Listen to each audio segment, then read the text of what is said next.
Hi, I'm Elizabeth, and we are in the Human Biomechanics and Physiology lab here at High Point University. I get to spend a lot of time here as an undergraduate exercise science student, and today I'm going to show you a couple of the really cool things that we do here.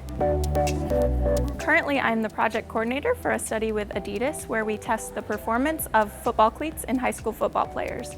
With that study, I get to use a lot of really cool equipment, including two types of 3D foot scans, a foot pressure mapping system, and a dual energy X-ray absorbometry machine which measures body composition. Okay, so this scan shows his bone mineral density, body composition. Two of the things I love most about the exercise science program here at High Point are the opportunity to do research and present at national conferences and the small class sizes. Both of these have allowed me to create personal connections with all of my professors. Hi Zach, hi Dr. Tarara. Hey, hello Elizabeth. The great thing about the classes here are that you can take things you learned and apply them directly to places like here in the wet lab.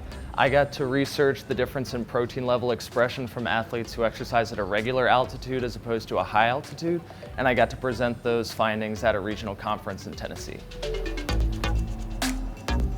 Overall, this has been a great experience that I don't think I would have been able to get at another university, and it's helped lay the groundwork for future educational endeavors. I've already applied and been accepted to the PT school here, and I'm just excited to get going.